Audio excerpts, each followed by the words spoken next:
नेपाल सरकारले कतार र ग्वान्जौबाट फ्लाइट खोल्ने डिसिजन गरेको खबर लिएर प्रस्मिता चिलगाडी च्यानलमा फेरि आएको छु।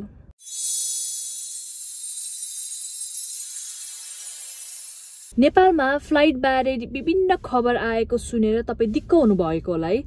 कुन समाचार सत्य हो, कुन कुरालाई चाहिँ बिलिभ गर्ने, कुनलाई चाहिँ बिलिभ नगर्ने, कसैले चाहिँ होइन यस्तो हुन्ला छ भनेर आज समाचार आउँछ भने अर्को कुरा चाहिँ होइन यो हुन्ला होइन भनेर अब कतिजनाले कति कुरा गर्नु भएको छ नि हैन। तर आज जुन खबर लिएर आएको छु यो चाहिँ एकदमै सत्य छ। मन्त्री परिषदले गरेको यो डिसिजन बारे मैले एकजना मन्त्रीसँग नै कुरा गरेर यो जानकारी दिँदैछु है।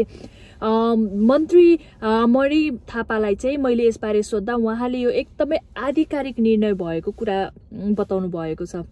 उहाँलाई चाहिँ मैले फोन गरेर अब धेरैजनाले यस्तो समाचार पढ्नु भएको रहेछ, मैले पनि पढेको थिएँ, यो समाचार चाहिँ के हो, सत्य हो कि होइन भनेर उहाँलाई फोन गर्दा उहाँले चाहिँ के भन्नुभयो भने यो एकदमै आधिकारिक हो, यो एकदमै सत्य हो भनेर चाहिँ मलाई जानकारी दिनुभयो। अनि यो समाचार लिएर चाहिँ यो खबर लिएर चाहिँ म तपाईहरु सामु चिलगाडीमा आएको छु। अब खासमा नेपालमा अहिले रेगुलर फ्लाइटहरु त पुरै बन्द छ। यसपाला लकडाउनमा चाहिँ अब फ्लाइटहरु बन्द नगर्ने भनेर फर्स्टमा चाहिँ सरकारले प्लान गरेको थियो। अनि फर्स्टमा त्यो प्लान गरिसक्दाखेरि पनि पछि चाहिँ के भने कोभिडको केसहरु एकदमै बढ्न थालिसकेपछि सरकारले होइन अब फ्लाइट चाहिँ बन्द गर्नुपर्छ भनेर फर्स्टमा डोमेस्टिक फ्लाइट बन्द गर्यो, त्यसपछि चाहिँ इन्टरनेशनल फ्लाइट बन्द गर्यो। त्यसपछि चाहिँ एयर बबल जुन चाहिँ दिल्लीबाट काठमाडौँ र काठमाडौँबाट दिल्ली आइरहेको भाइस वर्सा भनौं न, यसरी चाहिँ एयर बबल एग्रीमेन्ट अनुसार नेपाल र इन्डिया बीच चाहिँ फ्लाइट चलिरहेको छ जुन चाहिँ वीकली 2वटा भइरहेको छ। अनि कतिजनाहरु चाहिँ हुन्छ नि, कतिजना जो विदेशमा हुनुहुन्छ, नेपालमा आफ्नो फ्यामिली मेम्बरलाई अप्ठ्यारो परेको छ, उहाँहरूले चाहिँ यो अप्सन खोजेर कतिजना नेपाल पनि पुग्नु भएको छ। अब युएसबाट भनौं न, युएसबाट दिल्ली, अनि दिल्लीमा चाहिँ अब कति दिन बस्नुपर्ने हो, क्वारेन्टाइनमा बस्नुपर्ने हो कि पीसीआर गर्नुपर्ने हो कि के अप्सन छ, त्यो सबै खोजेर चाहिँ नेपाल पनि पुग्नु भएको छ।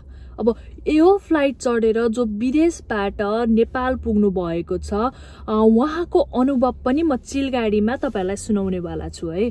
कसरी उहाँहरू चाहिँ विदेशबाट नेपालसम्म पुग्नुभयो जबकि अहिले फ्लाइटहरु बन्द छ। एयर बबल एग्रीमेन्ट अनुसार दिल्लीबाट काठमाडौँको लागि मात्र फ्लाइट छ, तर उहाँहरू अरु थर्ड कन्ट्रीबाट, अरु देशबाट चाहिँ कसरी दिल्ली पुग्नुभयो, दिल्लीबाट कसरी काठमाडौँ पुग्नुभयो यो चाहिँ म तपाईलाई सुनाउने छु कुनै अर्को भिडियोमा। अब अहिले चाहिँ क्याबिनेटले डिसिजन गरेको यो 2टा फ्लाइटकै कुरा गरौँ है त। नेपालबाट कतार र चीनको ग्वान्जौमा लकडाउनकै बेला भए पनि फ्लाइट हुने भएको छ। म फेरि पनि भन्छु है त, कतार र अर्को भनेको चाइनाको ग्वान्जौबाट फ्लाइट हुने भएको छ। यो लकडाउनमै भए पनि यो फ्लाइट चाहिँ वीकली एउटा हुने भनेर डिसिजन चाहिँ क्याबिनेटले गरेको हो। अहिले फेरि कहिलेकाहीँ चाहिँ कसरी कुन कुन फ्लाइट हुँदैछ भन्ने कुरा पनि आइरहेको छ। यो कुरामा चाहिँ टिआईए अनि सिभिल एभिएसन अथोरिटी सहित सीसीएमसीले यो निर्णय गर्दैछ। अब यसबारे नयाँ खबर आउने बित्तिकै पक्कै पनि म चिलगाडी थ्रु चाहिँ तपाईहरुलाई यसबारे जानकारी त दिइहाल्छु। अहिले अब कतिजना ट्रबलमा हुनुहुन्छ, कतिजना चाहिँ देश विदेशमै अड्किनु भएको छ, कतिजनाको भिजा सकिन लागेको छ, उहाँहरूले चाहिँ डिफ्रेन्ट अप्सनहरु खोज्दै हुनुहुन्छ। अनि अब चार्टर फ्लाइट ल्याउने, अनि चार्टर फ्लाइट बाहेक अरु रेगुलर फ्लाइटहरु चाहियो भनेर कतिजनाले चाहिँ फेसबुकमा ग्रुपहरु बनाएर अनि एम्बेसीहरुलाई इमेल पठाउने, कोलाई इमेल पठाउनुहुन्छ अथवा कसलाई पठाउनु पर्छ भनेर उहाँहरूले चाहिँ डिस्कस गर्नु भएको छ। तपाईले पनि फेसबुकमा गएर यस्तो ग्रुपहरु चाहिँ टन्नै भेट्न सक्नुहुन्छ। अनि त्यसमा पनि अब कतिजनाले चाहिँ यो न्यूजहरु हुन्छ नि, यस्तो न्यूज चाहिँ सही हो, यो न्यूज चाहिँ गलत हो भनेर कतिवटा कुरा आइरहेको हुन्छ नि त। तर एक्ज्याक्ट नोटिसहरु काहीँ पनि नभएको भएर चाहिँ यो अलिकति गाह्रो नै छ कुन कुरा पत्याउने कुन कुरा नपत्याउने।